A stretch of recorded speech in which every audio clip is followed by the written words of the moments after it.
ቁጠባን ባህላዊ አድርገው የስኬት ጉዞውን ሲጀምሩ እኛ ደግሞ ለቁጠባው እሴት ጨምረን አብረኖት እንተጋለን። ለላቀ ቁጠባው የላቀ ወለድ ይገባውታል። የብርሃን ባንክ የላቀ ቁጠባ ሂሳብ ወይም ፕሪሚየም ሴቪንግ አገልግሎት ደንበኞች ቁጠባቸው እየጨመረ ሲሄድ ባንኩ ጠቀም ያለ ወለድ የሚከፍልበት ልዩ የቁጠባ ሂሳብ አይነት ነው። የላቀ ቁጠባ ሂሳብ አገልግሎት ደንበኛ ከሆኑ ሂሳቦን በቼክ ወይም በሂሳብ ደብተር፣ በኤቲኤም ካርድ ወይም በሞባይል ባንኪንግ አገልግሎት ማንቀሳቀስ ይችላሉ። ዛሬውኑ ወደ አቅራቢያው ወደሚገኝ የብርሃን ባንክ ቅርንጫፍ በመሄድ የላቀ ቁጠባ ሂሳብ ከፍተው ብዙ ይቆጥቡ፣ ጠቀም ያለ ወለድ ያገኙ። ብርሃን ባንክ፣ እንደ ስማችን ብርሃን ነው ስራችን።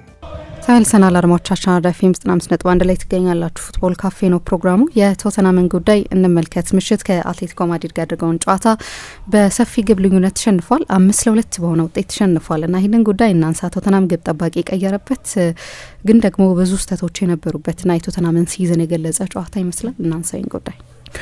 የቶተንሃም በተለይ አሁን እያሳለፈ ያለውን የውድድር ዘመን በማየት በአትሌቲኮ ማድሪድ መሸነፋቸው ለብዙ ሰው የሚያስደነግጥ አይመስለኝም። የሚጠበቅ ሽንፈት ነው።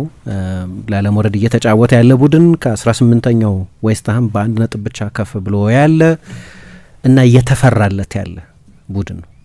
በጣም እየተፈራለት ያለ ቡድን ነው ቶተንሃም እና በአትሌቲኮ ማድሪድ መሸነፋቸው የሚያስገርም አይመስለኝም። ግን ቢሆንም አንዳንድ የሚገርሙ ሪከርዶች ተሰብረዋል። ትላንት አትሌቲኮ ማድሪድ በጥሎ ማለፍ ጨዋታ በቻምፒየንስ ሊግ ታሪክ 15 ደቂቃ ሳይሆን 3 ጎል በማስቆጠር የመጀመሪያው ቡድን ሆኖ አያውቅም። እንደዚህ አዲስ ታሪክ ነው ይሄ።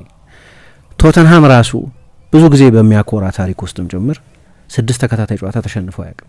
አስቸጋሪ ጊዜያትም ነበሩት። በእርግጥ 6 ተከታታይ ጨዋታ ተሸንፎ አያውቅም።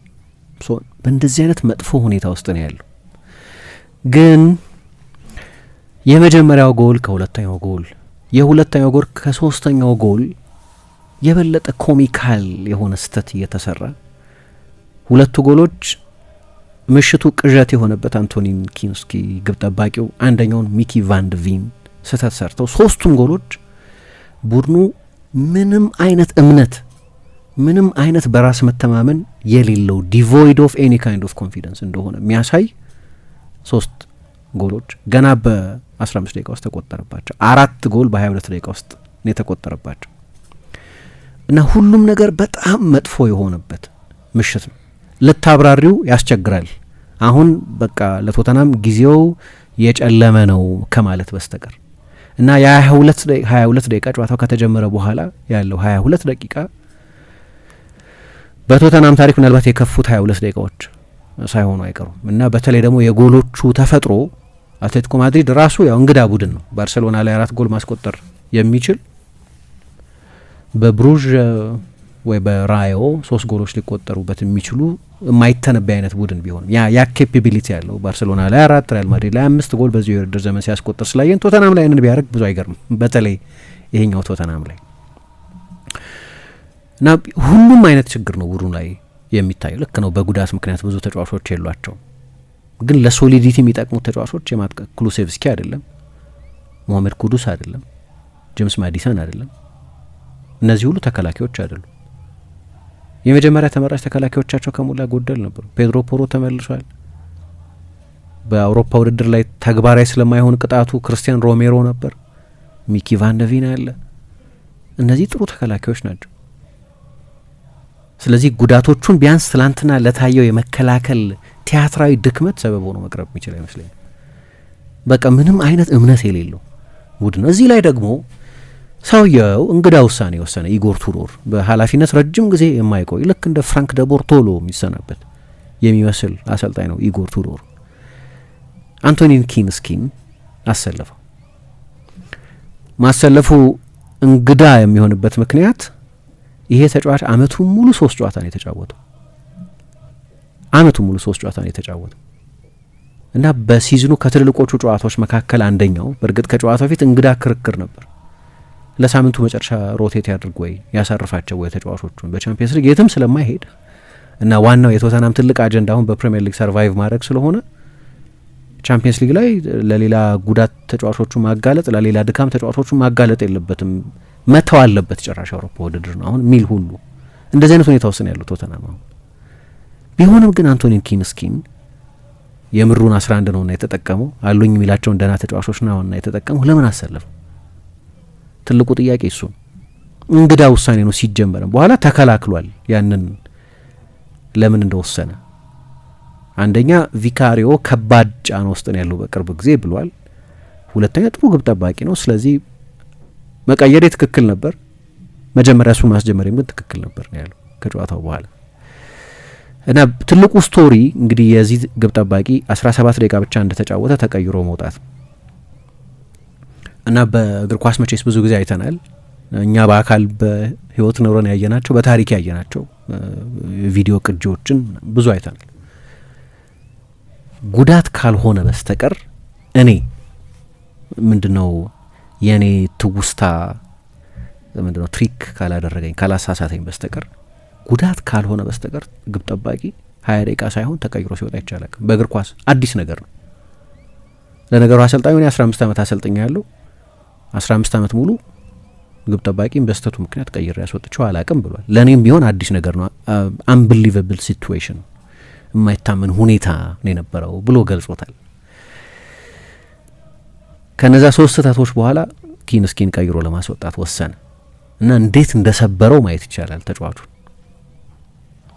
አሁን እኔ ነገሩን በሁለት መንገድ ማየት የሚቻል ይመስለኛል እንደ ፕሮፌሽናል እንደ አሰልጣኝ ለምሳሌ የግራ መስመር ተከላካይ ሆኖ እንደ አይነት ትልልቅ ስህተቶችን ሰርቶ ተቀይሮ ቢወጣ አይተን እናውቃለን ተጫዋቾች ተቀይሮ ሲወጡ ግብ ጠባቂ መሆኑ ካልሆነ በስተቀር አሁን ሁለት አይነት ክርክር ነው ያለው አንደኛ በቃ 3-0 ነው አልቋል ቶተናም ከዛ ይነሳል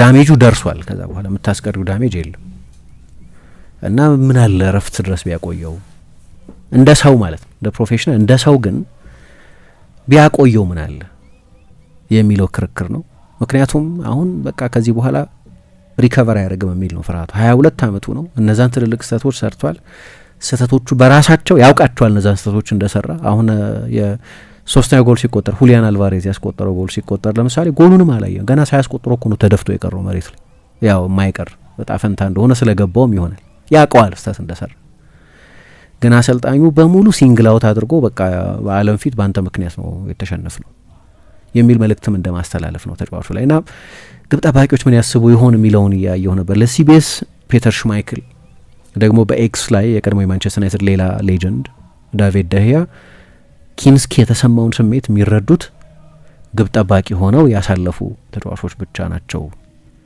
ሌላው ሰው ምናልባት ላይ ይረዳው ይችላል እና እኔ ያው ቀይሮ ማስወጣቱ ራሽናላይዝ ላደረገው ይችላል ምንድነው ያለው መጨረሻ ላይ ተጫዋቹን ፕሮቴክት ማድረግ ነበረብኝ በቃ ከዛ በኋላ በተረጋጋ ስነ ልቦና መጫወት አይችልም ቡድኔንም ፕሪዘርቭ ማድረግ አለብኝ ግን በተለይ እሱን መጠበቅ ነበረብኝ ከተጨማሪ ስህተቶች ነው የጠበቅኩት ነው ተጨማሪ ስህተት መስራቱ አይቀርም የሚመስል አይነት አስተያየት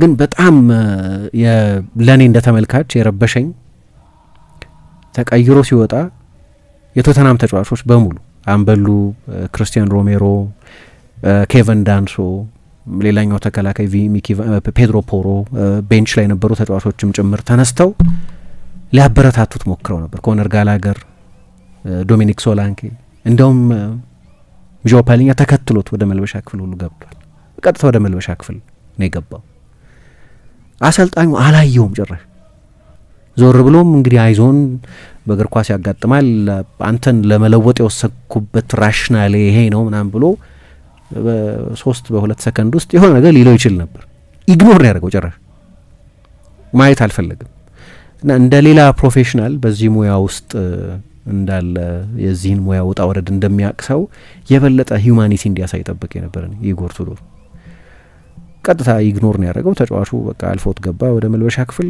ሜዳ ውስጥ ያሉ ተጫዋቾች ጓደኞቹ ሊያበረታቱት ሞክረዋል እንግዲህ ግብ ጠባቂዎችን ስህተቶች ለምን ጊዜም ሊሰብራቸው ይችላል በተለይ ብዙ የማይሰለፈው ግብ ጠባቂዎች ሎሪስ ካሪየስ ላይ በ2018 ያጋጠመው እሱ ነው ሊቨርፑል እንደ አሊሰን አይነት ኤሊት ግብ ጠባቂ አልነበረውም በዛ ጊዜ ግን በክሎፕ ዘመን ለመጀመሪያ ጊዜ ለቻምፒየንስ ሊግ ፋይናል ሲደርስ ከሳይመን ሙኞሌ ጋር የነበረውን ፉክክር የበለጠ ሲኒየር ግብ ጠባቂ ነው ሳይመን ሙኞሌ ከሱ ጋር የነበረውን ፉክክር አሸንፎ በቻምፒየንስ ሊግ ትልልቆቹ ጨዋታዎች ላይ መሰለፍ ጀመረ የቻምፒየንስ ሊግ ፍጻሜን ጨምሮ ማለት ነው እነዛን ሁለት የሚያስደነግጡ ስህተቶች ከሰራ በኋላ ካረም ቤንዜማና ቤል ያስቆጠሯቸው ጎሎች ላይ ካሪየስ ተመሳሳይ ተጫዋች መሆን አልቻለም ግብ ጠባቂ ሲጀመርም ብቸኛ የሚያደርግ ነው ይባላል በጨዋታ ውስጥም ከተቀሩት 10 ተጫዋቾች የተለየ ኃላፊነት ነው ያለሽ የመጨረሻው ላይን ኦፍ ዲፌንስ ስለሆንሽ ስህተት ከሰራሽ ጎል ማለት ነው እና ስህተት ሰራ፣ ትልልቅ ጎሎች ተቆጠሩ። 5 ጊዜ ኳስ ነካ፣ 2ቱ ወደ ጎልነት በቀጥታ ያመሩ ናቸው። ከነዛ 17 ደቂቃዎች በኋላ ቀዩ ራስ ወጣ። መውጣት ግን የሱ ብቻ ዕጣ ፈንታ አይመስለኝም፣ የኢጎር ቱዶር ዕጣ ፈንታ ሳይሆን አይቀርም። እንግዲህ ባለፈው ከፉልሃም ጋር በነበረው ጨዋታ ተሸንፏል። ያንን ጨዋታ እረፍት ሰዓት ላይ 3 ተጫዋች ቀይሮ አስወጥቷል። አንዳንድ ኤክስፐሪመንቶች ያደረገ ያልሰሩ ኤክስፐሪመንቶች አሽሊ ግሬን የግራ ዊንግ ባክ የቀኝ ዊንግ ባክ አድርጎ መጠቀምን ጨምሮ ማለት ነው። ብዙ ኤክስፐሪመንቶች ሲያደርግ አዳዲስ ነገሮች ሲሞክራየን ሁሉም ነገር እየሰሩ አይደለም። አሁን በቀቢጻ ተስፋ የሆነ ትልቅ የማሽን ክፍል ውስጥ ሆኖ የማሽኑን መዘውር ሊያጠፋ ፕሬሲንጉን እየፈለገ ያገኘውን በተን እንደሚጫን ግራ እንደገባው ማድ ሳይንቲስት ነው እየሆነ ያለው ሰውዬው እና በኃላፊነት የሚቆይ አይመስለኝም። አሁን እንደውም አንዳንዱ ግምት አሁን ዛሬ ይሰናበታል የሚል ነው። የቶተናም ትልቁ ችግር ኢጎር ቱዶር አይደለም፣ ግን ኢጎር ቱዶር መጥቶም የሆነ እስትንፋስ ቡድኑ ላይ መዝራት አልቻለም እና ከ6 ተከታታይ ሽንፈቶች 4ቱ በሱ ዘመን የደረሱ ናቸው። ቪካሪዮ በዛ ሁኔታ ውስጥ ተቀይሮ ገብቶ ጥሩ የተጫወተ ይመስለኛል፣ ግን አትሌቲኮ ማድሪድ ከዛም በላይ በሆነ ሰፊ ውጤት ጨዋታውን ሊያሸንፍ ይችል ነበር። ቶተንሃም ተስፋ ያለው አይመስልም። አትሌቲኮ ማድሪድ ኢምፕሎድ የሚያደርግ ቡድን ምናምን፣ ግን በዚህኛው ቶተንሃም እንደዛ የሚሆን አይመስለኝም። የማለቅ ያህል ይመስላል የትላንትናው ጨዋታ ሁኔታ እና አሰልጣኙም ጥሩ የመሰለኝን ውሳኔ ወስኛለሁ ብሏል። በእነዚህ 4 ጨዋታዎች ቡድኑ 14 ጎሎች ተቆጥረውበታል እና ምንም አይነት የማገገም ምልክት የማይታይበት ቡድን ነው። ለዛ ነው አሁን ሰዎች መጠቀስ ጀምረዋል። አረ በቃ ግሌን ሆድል ይምጣ። ግሌን ሆድል ካሰለጠነ ስንት ዓመት እንደሆነ አላውቅም። ማሰልጠን የሚፈልግም አይመስለኝም። ለነገሩ ከጤና ሁኔታ ጋር ቴንቲ ስቱዲዮ ውስጥ ያለ ነው አይደለም ፌንት ያደረገው አንድ ጊዜ። ትልቅ ሌጀንድ ነው በተጫዋችነትም እንደዚህ። ሃሪ ሬድናፕ ይባላል። 79 ዓመታቸው ነው። የሚመለሱ እንደሆነ አላውቅም። ቲም ሼርውድ የሚሉ ሰዎች አሉ ቲቪ ላይ ሁልጊዜ እናያለን ፕሪሚየር ሊግ ላይ። ወይ አንዳቸውን ሰዎች መቅጠር ያለባቸው ይመስላል። አሁን በቱዶር ትልቁ ችግር ቱዶር አይደለም። ትልቁ ችግር ሲንከባለል የመጣ ችግር ነው። አምናም 17ኛ ሆኖ ነው የጨረሰው። ዘንድሮም 16ኛ ቦታ ላይ ነው ያለው። ግን ከአምናው የበለጠ የመውረድ ተጨባጭ ስጋት አለበት። ወደ አንፊልድ ነው የሚሄደው በዚህ ሳምንት መጨረሻ እና ሰኞ ስንገናኝ ወራጅ ቀጠና ውስጥ ሆኖ 18ኛ ሆኖ ልናገኘው የምንችልበት እድል አለ። ፎረስትና ዌስትሃም በሚያደርጓቸው የራሳቸው ጨዋታዎች ነጥብ የሚያገኙ ከሆነ እያወራን ያለ ነው። በጣም ሪል ስለሆነ የመውረድ አደጋ ነው። 9 ተከታታይ ጨዋታ ነው 11 ተከታታይ ጨዋታ ማሸነፍ ስላልቻለ በእንቅልፍ ልብ ሆኖ ወደ አደገኛ የመውረድ ስጋት ውስጥ እየገባ ያለ ቡድን ነውና ትላንትና ደግሞ ሳይድ ስቶሪ ነበረው የመውረድ ማነው የግብ ጠባቂ ሁኔታ ማለት ነውና በጣም መጥፎ ምሽት፣ ሌላ መጥፎ ምሽት ነበር። አዎ ትናንትና እንግዲህ የቶተናም ጨዋታ ከውጤቱ በላይ በግብ ጠባቂዎች እንዲሁም በስተቶች የነበረው ጉዳይ ነው አጀንዳ የነበረው። ቁጠባን ባህለው አድርገው የስኬት ጉዞውን ሲጀምሩ እኛ ደግሞ ለቁጠባው እሴት ጨምረን አብረኖት እንተጋለን። ለላቀ ቁጠባው የላቀ ወለድ ይገባውታል። የብርሃን ባንክ የላቀ ቁጠባ ሂሳብ ወይም ፕሪሚየም ሴቪንግ አገልግሎት ደንበኞች ቁጠባቸው እየጨመረ ሲሄድ ባንኩ ጠቀም ያለ ወለድ የሚከፍልበት ልዩ የቁጠባ ሂሳብ አይነት ነው። የላቀ ቁጠባ ሂሳብ አገልግሎት ደንበኛ ከሆኑ ሂሳቦን በቼክ ወይም በሂሳብ ደብተር፣ በኤቲኤም ካርድ ወይም በሞባይል ባንኪንግ አገልግሎት ማንቀሳቀስ ይችላሉ። ዛሬውኑ ወደ አቅራቢያ ወደሚገኝ የብርሃን ባንክ ቅርንጫፍ በመሄድ የላቀ ቁጠባ ሂሳብ ከፍተው ብዙ ይቆጥቡ፣ ጠቀም ያለ ወለድ ያገኙ። ብርሃን ባንክ፣ እንደ ስማችን ብርሃን ነው ስራችን።